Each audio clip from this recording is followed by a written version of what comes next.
Assalomu alaykum hurmatli vatandoshlar va odatdagi yangiliklarimizni boshlaymiz. Boshlashdan oldin katta iltimos, meni ko'rayotgan bo'lsangiz, podpiskani bosinglar.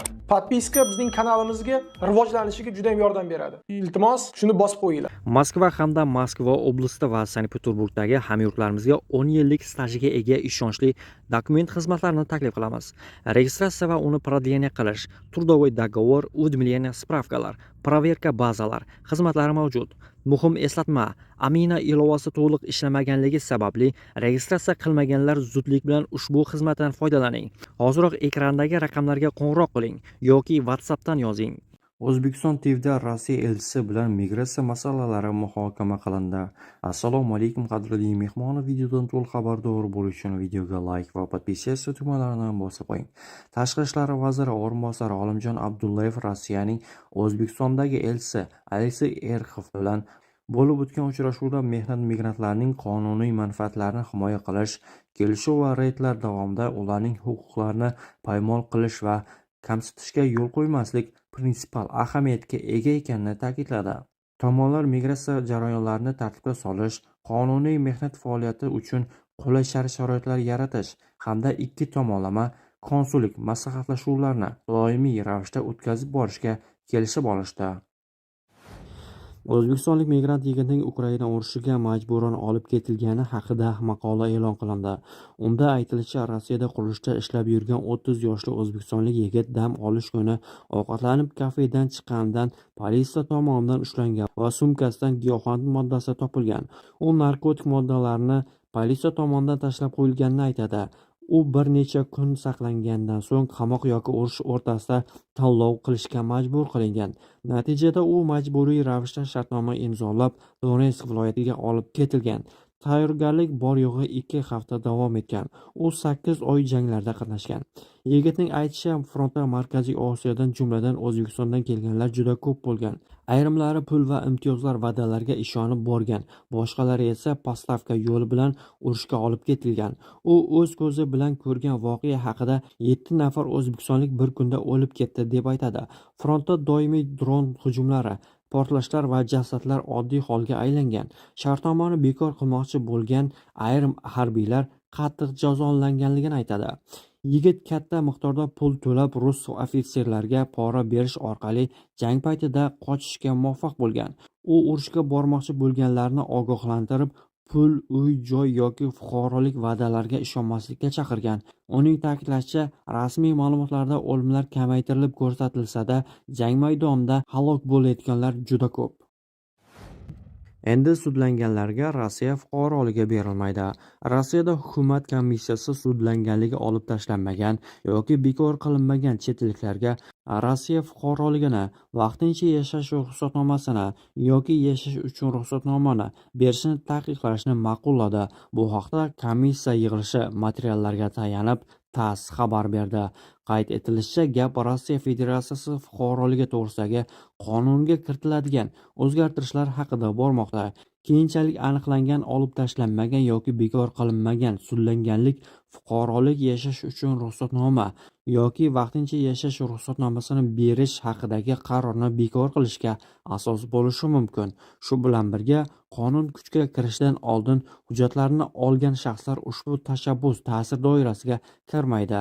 Bundan tashqari, komissiya yana bir qonun loyihasini ma'qullagan. Unga ko'ra, chet elliklar migratsiya xizmatiga hujjat topshirishda sudlanganlik bor yo'qligi haqida ma'lumotnoma taqdim etishlari shart bo'ladi. Bunday shartnoma boshqa davlatning vakolatli organi tomonidan berilishi va Rossiyada ariza topshirishdan kamida 3 oy oldin rasmiylashtirilgan bo'lishi lozim. Buxorodagi aeroportdagi noqulay ob-havo sabab Buxoro-Moskva reysi Navoiyga yo'naltirildi.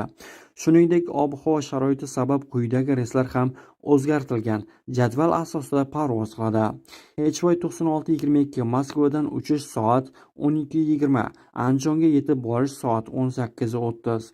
HY 9621 Andijondan jo'nab ketish soat 19:30, Moskvaga yetib borish soat 22:15. HY 9608 Moskvadan soat 23:25 da jo'nab ketadi. Buxoroga soat 05:10 da yetib keladi. Rossiya 30 yildan buyon sobiq Sovet respublikalariga nisbatan yumshoq siyosat qo'llagan. Endi ularga qattiq choralar ko'rish zarur.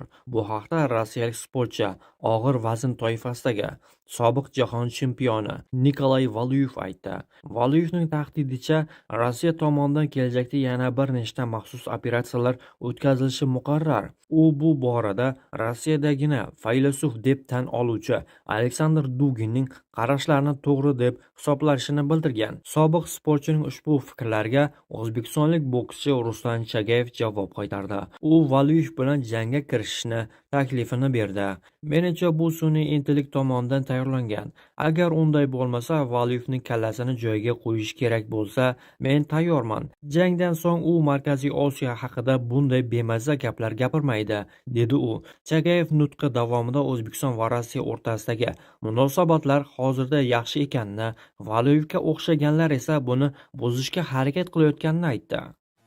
Xuddi shu sanadan Rossiyaga vizasiz ishlash va o'qishga kelayotgan xorijliklar kelishidan 72 soat oldin RUID ilovasi orqali avval ariza berib, keyin Rossiyaga kelishi shart bo'ladi. Rossiya Ichki ishlar vazirligi bu eksperiment muddatini 2027-yil 31-dekabrgacha uzaytirishni ham taklif qilyapti. Eslatib o'tamiz, RUID ilovasida ro'yxatdan o'tib, keyin Rossiyaga kelish tartibi 2025-yil 30-iyundan boshlanishi kerak edi. Biroq ilova ishida kuzatilgan nosozliklar sabab unda ro'yxatdan o'tish va kelishdan oldin ariza berish ixtiyoriy qilindi. Endi ma'lum bo'lishicha, yana majburiy bo'ladi. Rossiyada kuryerlar uchun yangi qoidalar tayyorlanmoqda. RBK nashrining yozishicha, kuryerlik faoliyatini tartibga soluvchi loyiha ishlab chiqilgan. U xususan quyidagilarni nazarda tutadi: kuryerlar reyestrini tashkil etish va u orqali ishlash uchun ruxsatnoma berish. Unda kuryerlarning shaxsiy ma'lumoti, transporti va boshqa uskunasi haqida ma'lumotlar bo'ladi. Kuryerlar tibbiy ko'rikdan o'tishi, ishlash vaqti, me'yor va tezlikka rioya qilishi, ishni boshlashdan oldin fotonazoratdan o'tishi shart bo'ladi. Har bir kuryerning shaxsiy va identifikator reytingi bo'ladi. Kuryerlar buyurtmani bajarish va yo'l harakati qoidalariga rioya qilishga shaxsan mas'ul bo'ladi. Qoida buzarliklar uchun akkauntni bloklab qo'yishlari mumkin. Yangi talablar 2027-yil 1-sentyabrdan kuchga kirishi mumkin. Hujjatga ko'ra, Rossiya aviakompaniyalari parvoz 30 daqiqadan ko'proq kechiktirilsa, chiptaning to'liq narxini qaytarishi shart. Kechikish sabablari ahamiyatsiz. Ushbu qoidalar Rossiya aviakompaniyalari tomonidan amalga oshiriladigan ichki va xalqaro reyslarga nisbatan qo'llaniladi. Qaytarishlar jarimalar yoki chegirmalarsiz amalga oshirilishi kerak. Bundan tashqari, yo'lovchilar uzoq kutish uchun xizmat ko'rsatish va kompensatsiya olish huquqini saqlab qoladi. 2 soatdan ortiq kechikishlarni aviakompaniya ovqat bilan ta'minlash, uzoqroq kechikishlar uchun esa mehmonxona, aloqa xizmatlari va transferlarni taqdim etish kerak. Yangi qoidalar faqat Rossiya aviakompaniyalariga nisbatan qo'llaniladi. Xorijiy aviatashuvchilar o'z qoidalari va xalqaro shartnomalarga bo'ysunadi.